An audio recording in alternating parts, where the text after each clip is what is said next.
बिस्मिल्लाहिर्रहमानिर्रहीम। अस्सलामुअलैकुम। ये तैयारी है मिक्स निम्को बनाने की। डिफरेंट तरीक़े के नमकीन हमने यहाँ तैयार करके सबको मिक्स कर दिया है। सबसे पहले हमें 1 कप तो सफ़ेद चने लेने हैं। क्वांटिटी आप अपने ज़रूरत के मुताबिक ले सकते हैं। यहाँ हमने 1 कप लिया है और इसको जल्दी भिगाने के लिए क्या ट्रिक किया है हमने, एक तो इसे नीम गर्म पानी में भिगोना है और फिर इसमें चुटकी भर बेकिंग सोडा डाल देंगे तो ये जल्दी भीग जाता है। आप चाहें तो इसे ओवरनाइट, अगर आपके पास वक्त है तो ओवरनाइट रख लें, वरना ये 3 घंटे में इंशाल्लाह भीग जाएगा, 3-4 घंटे में।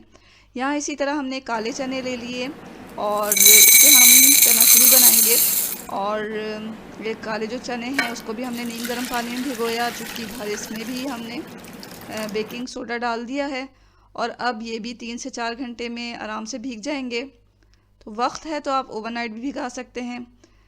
अब ये जब 4 घंटे के बाद हमने इसे अच्छी तरह ये भीग चुके हैं तो हमने इसे पानी से एक दफ़ा वॉश कर लिया सादे पानी से और फिर एक पॉट में डालकर इसमें इतना पानी डाला कि ये अच्छे खासे डूब गया और फिर हमने इसे मीडियम टू लो फ्लेम पर पका के गला लिया है।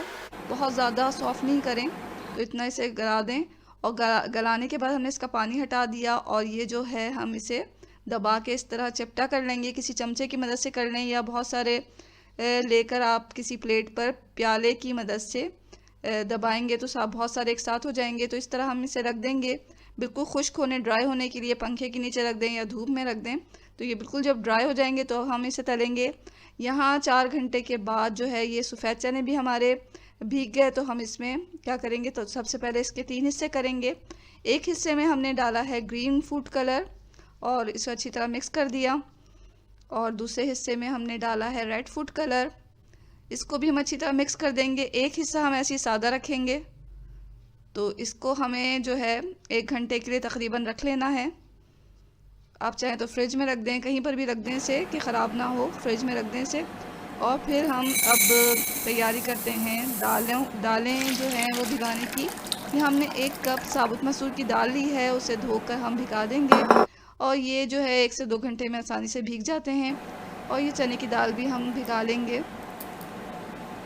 इसको भी नीम गर्म पानी में भिगा दें तो ये भी आसानी के साथ 1-2 घंटे में भीग जाते हैं। ये अच्छी तरह भीग जाएं तो आप इसका पानी फेंक दें और फिर इसको हमें हल्का सा ड्राई करना है, बहुत ज़्यादा ड्राई नहीं करना। तो हम इसका पानी जो फेंक कर इसे किसी किचन टॉवल पे, किसी ट्रे में किचन टॉवल बिछाएं और उसके ऊपर अच्छी तरह फैला दें और थोड़ी देर के लिए रख दें। इसे हमें हल्का सा ड्राई करना है, यानी कि जब बस इसका जो ऊपर का पानी जो है वो थोड़ा सा ड्राई हो जाए, इसे बहुत ज़्यादा ड्राई नहीं करना है। तो इसे हमने किचन टॉवल पे अच्छी तरह फैला कर थोड़ी देर के लिए रख दिया।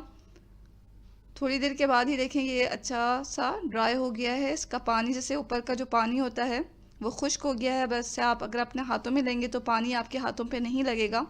इसी तरह साबुत मसूर की दाल को हमने पानी में से निकाल कर किचन टॉवल पे फैला दिया। इसको भी हल्का सा ड्राई करना है, यानी कि इसका जो पानी है ऊपर का जो पानी है उसको खुश्क कर लेना है, बहुत ज़्यादा इसे भी ड्राई नहीं करना। अगर हम इसे ज़्यादा ड्राई करते हैं तो फिर ये सख्त हो जाएंगे, क्रिस्पी नहीं रहेंगे। तो इसीलिए इसके आप जो है हल्का सा ड्राई करें। तो ये भी ड्राई हो गया तो हमने इसे एक प्लेट में रख लिया। अब हम तैयारी करते हैं अपने तमाम जो ये निम्को हैं उनको तलने की। तलने के लिए सबसे पहले तो हमने चूल्हे पर चढ़ा दिया है तेल। एक कढ़ाई में तेल ले लें और उसे गर्म होने के लिए रखें और मीडियम टू लो फ्लेम पर ही हमें इसे गर्म करना है, बहुत ज़्यादा गर्म नहीं करना है वरना हमारे तमाम निम्को जो हैं डालते ही जल जाएंगे। और सबसे पहले हम सेव तलेंगे। सेव बनाने के लिए हमें 1 कप बेसन चाहिए। बेसन को हम छान रहे हैं। छानने से क्या होता है कि इसकी जितनी भी गुठलियाँ वगैरह होती हैं वो अलग हो जाती हैं। और इस छने हुए बेसन में हम डालेंगे 1 टीस्पून के बराबर अजवाइन डालें, हस्बे ज़ायक़ा नमक डालें और 1 टेबल स्पून हल्का गर्म तेल डाल लें। हल्का गर्म तेल डालने के बाद अच्छी तरह तमाम चीज़ों को मिक्स करें बेसन में और फिर थोड़ा थोड़ा पानी डालकर हम इसका जो है वो बैटर तैयार करेंगे।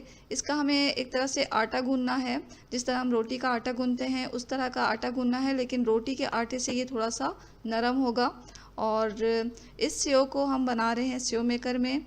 तो सेव मेकर को पहले आप ब्रश कर लें ऑयल का, ताकि जो बेसन है इसमें चिपके नहीं।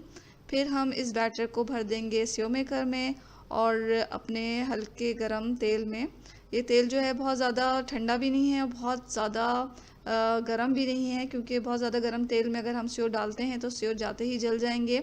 तो हमें इसे सेव को डालना है मीडियम गरम तेल में, और ये हम ऊपर से प्रेस करते जा रहे हैं तो ये सेव निकलते जा रहे हैं। सेव को आप एक तरफ से पकने दें मीडियम टू लो फ्लेम पर। जब एक तरफ से ये गोल्डन हो जाएगा तो हम इसे पलट देंगे। पलटने के बाद भी इसे हमें थोड़ा सा पका लेना है। जब इसकी पूरी झाग ख़त्म हो जाती है तो इसका मतलब होता है कि सेव हमारे तल चुके हैं। तो आप इसे निकाल लें किसी छलनी की मदद से और तेल को अच्छी तरह छान लें। अब हम बना रहे हैं गाठिया। गाठिया बनाने के लिए भी हमें 1 कप जो है बेसन हमने लिया है यहाँ पर और उसे छान लिया है ताकि इसकी जो गुठलियाँ वगैरह हैं वो अलग हो जाएं। यहाँ छने हुए बेसन में हमने डाला है 1/4 टीस्पून के बराबर खाने का सोडा। और ये सोडा डालने से क्या होता है कि हमारे गाठिया अंदर से नरम बनते हैं, ऊपर से क्रिस्पी बनते हैं।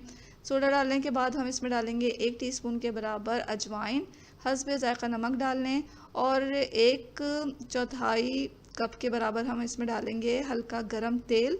तमाम चीज़ों को डाल के बेसन के साथ अच्छी तरह मिक्स करें और फिर हमें इसमें हल्का हल्का पानी डालकर इसे गूंद लेना है। उसी और रोटी की तरह से हम आटा गूंदते हैं उससे थोड़ा सा नरम होगा। इस गाठिया को हम पाइपिंग बैग के मदद से बना रहे हैं, तो इसको हम थोड़ा सा नरम रखेंगे, क्योंकि अगर बेसन बहुत सख्त होगा तो हमारा पाइपिंग बैग जो है वो फट सकता है।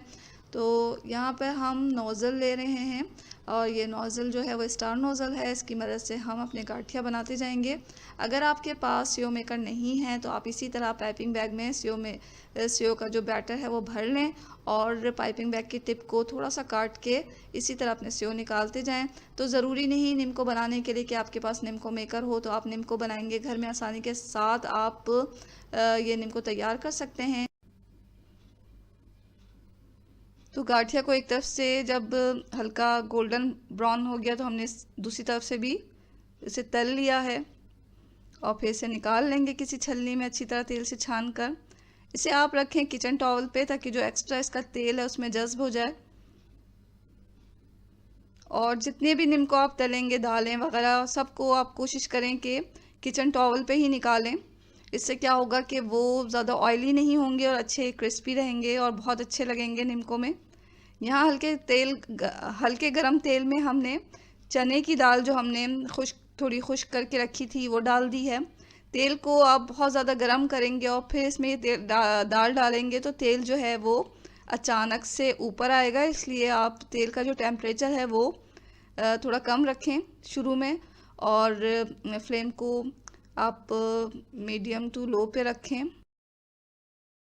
दाल डालने के बाद आप फ्लेम को भले तेज़ कर दें, लेकिन जब दाल डालें उस वक्त फ्लेम को हल्का रखें और तेल का जो टेम्परेचर है वो कम रखें। अब इसी तरह हल्के गरम तेल में हमने ये चने डाल दिए, सादे चने जिसमें हमने कलर नहीं मिलाया था, पहले हम उसे तल लेंगे। तो आहिस्ता आहिस्ता इसे चमचा चलाते हुए तमाम दालों को तलना है ताकि हर तरफ से दाल जो हैं और ये जो चने हैं वो अच्छे क्रिस्पी तलें। तमाम चने हमने इस तरह तल के निकाल लेंगे छलनी की मदद से। ये देखिए ये सफ़ेद चने तल गए हैं। इसी तरह हम हल्के गरम तेल में ये अपने कलर वाले जो चने हैं वो डाल देंगे। इसको हमने फ्रिज में रखने के बाद थोड़ा सा फिर हमने किचन टॉवल पे फैला के रख दिया था। इस तरह इसका पानी भी ड्राई हो गया है। इसको भी इसी तरह हमें तल के निकाल लेना है। थोड़ा टाइम लगता है इसे तलने में, यानी कि आप मीडियम टू लो फ्लेम पे इसे तलें इस वक्त तक कि इसकी झाग बिल्कुल ख़त्म ना हो जाए। यहाँ हमने मूंगफली लिया है बग़ैर छिलकों के और उसको हमें हल्का से ही तलना है, इसलिए हम छलनी में डाल कर इसे तल रहे हैं ताकि ये ज़्यादा डार्क कलर के ना हो। हल्के गरम तेल में हम इसे थोड़ा थोड़ा करके तल लेंगे। बहुत ज़्यादा गरम तेल में इसे नहीं डालें, इस तरह ये काले हो जाएंगे। तो यहाँ हल्का से इसे हमने तल लिया है। तेल का टेम्परेचर मीडियम रखें, ना बहुत ज़्यादा कम होना चाहिए और ना बहुत ज़्यादा तेज़ होना चाहिए। यहाँ हम काजू भी, थोड़े से काजू भी हम इस तरह ही फ्राई कर लेंगे। छलनी पे रख के फ्राई करने से ये होता है कि जल्दी ये निकल जा सकते हैं तेल में से, और ज़्यादा ये फ्राई नहीं होते, जितना हम चाहते हैं उतना ही करते हैं। तो इसे छलनी में डाल कर करें। यहाँ हमने जो खुश्क करके, थोड़ा सा खुश्क करके रखा था साबुत मसूर की दाल को, उसे भी डाल दिया हल्के गर्म तेल में। तेल अगर यहाँ ज़्यादा गर्म होगा तो आपका जो तेल है वो पॉट से बाहर निकलेगा, इसलिए हमेशा थोड़ा कम टेम्परेचर पे रखें तेल को दाल डालते वक्त, और फिर आप फ्लेम को तेज़ कर सकते हैं दाल डालने के बाद। और फिर से हल्का हल्का हमें मीडियम टू लो फ्लेम पर तलते हुए तल लेना है। तो इस तरह ये बहुत क्रिस्पी तले जाते हैं। ये दाल जब तल गई तो हमने इसे छलनी की मदद से निकाल लिया है, ताकि तमाम ऑयल जो है अच्छी तरह इसका निकल जाए। इसको भी हम किचन टॉवल पे डालेंगे ताकि इसका एक्स्ट्रा ऑयल जो है वो किचन टॉवल में जज्ब हो जाए। कुछ कड़ी पत्ते ले लिए हमने और उससे हमने थोड़ा सा इसको भी तल लिया है। इससे क्या होता है कि कड़ी जो पत्ते की जो स्मेल होती है वो निम्को में बहुत ही मज़ेदार लगती है, बहुत अच्छी लगती है। यहाँ चनाचूर जो हमने बिल्कुल ड्राई कर लिए थे, अच्छी तरह से ड्राई कर लिया था। आप कोशिश करें इस चनाचूर का जो तमाम प्रोसेस है वो एक दिन पहले कर लें, ताकि ये अच्छे ड्राई हो जाएं। इसको भी हम हल्के गरम तेल में डाल के हल्का हल्का तल लेंगे, और फिर जब ये अच्छी तरह निकल जाएंगे, तल लिए जाएंगे, तो हम इसे निकाल लेंगे। तमाम निम्को को आप ठंडा होने के लिए रखें, और फिर हम इसे मिक्स करेंगे जब तक हम निम्को के लिए मसाला तैयार कर रहे हैं। 1 टेबल स्पून हम इसमें नमक डालेंगे मसाला बनाने के लिए। 1 टेबल स्पून पिसी हुई चीनी डाला। 1/4 टीस्पून हम इसमें डालेंगे सिट्रिक एसिड, और इसमें जाएगा लाल मिर्च powder 1 table spoon. 1 table spoon धनिया पाउडर जाएगा, और 1 टेबल स्पून ही भुना हुआ पिसा हुआ ज़ीरा डालेंगे हम। धनिया को भी भुना हुआ डालना है, पिसा हुआ। तमाम चीज़ों को हमने एक मिक्सी में डाला और अच्छी तरह से ब्लेंड कर लिया है। तो आप भी इसी तरह करें, ब्लेंड कर लें, या चमचे से भी कर सकते हैं। अगर आपके पास हर चीज़ पिसी हुई है तो आप इसे चमचे से कर लें। ये मसाला हमारा तैयार हो गया। अब हमें तमाम निम्को को जो है मिक्स करना है। तो सबसे पहले हम सेव लेंगे और गाठिया लेंगे, इसको लें और हाथों की मदद से इन्हें थोड़ा थोड़ा तोड़ लें, और इसे तोड़ने के बाद अब हम इसमें तमाम दालें वगैरह मिलाएंगे। तमाम दालों को देखें अच्छी तरह हमने तलने के बाद किचन टॉवल पे रखा था, तो किसी में भी कोई तेल ऑयल नज़र नहीं आ रहा आपको। यहाँ हम काजू के बाद किशमिश भी डाल रहे हैं इसमें, क्योंकि किशमिश से इसका टेस्ट बहुत अच्छा लगता है। आप चाहें तो किशमिश को भी थोड़ा सा ऑयल के साथ तल लें, और फिर हमने आखिर में इसमें तला हुआ जो है वो कड़ी पत्ता भी डाल दिया। ये मसाला जो हमने पीसा हुआ है वो इसमें मिक्स कर देंगे हस्बे ज़ायक़ा, बहुत ज़्यादा नहीं मिक्स करें। बहुत ही खट्टा मीठा और बहुत ही खट्टा और चटपटा ये मसाला है। आप अपने पसंद के मुताबिक इसमें डालें। अगर आपके पास सिट्रिक एसिड नहीं है तो आप इसकी जगह नींबू का रस भी इस्तेमाल कर सकते हैं। तो यहाँ हमने थोड़ा मसाला डाला और फिर से अच्छी तरह हम मिक्स कर देंगे। तो ये बेहतरीन कराची के फेमस मिक्स निम्को तैयार हैं। इसमें जो चीज़ें आपके पास नहीं हैं वो आप स्किप भी कर सकते हैं। तो यहाँ पर जो हमने मूंगफली डाली है वो तो डालें, वो अच्छा लगता है। काजू वगैरह नहीं है तो आप इसे स्किप कर दें, और किशमिश भी आप ना डालें तो भी अच्छा लगेगा। तो इस निम्को को आप ज़रूर तैयार करें, बहुत ही मज़ेदार भी है और बहुत ही हेल्दी भी है। बाहर की चीज़ें खाने से बेहतर है कि हम घर में अपनी चीज़ें तैयार करें। इससे ये होता है कि तेल भी हमारा जो होता है वो क्वालिटी वाइज अच्छा होता है, सफाई सुथराई से भी हम चीज़ें बनाते हैं। तो ये चीज़ें आप घर पे तैयार करें, तो ज़रूर ट्राई करें इस मज़ेदार से निम्को की रेसिपी को, और दुआओं में हमेशा याद रखें। इसके साथ ही अल्लाह हाफ़िज़।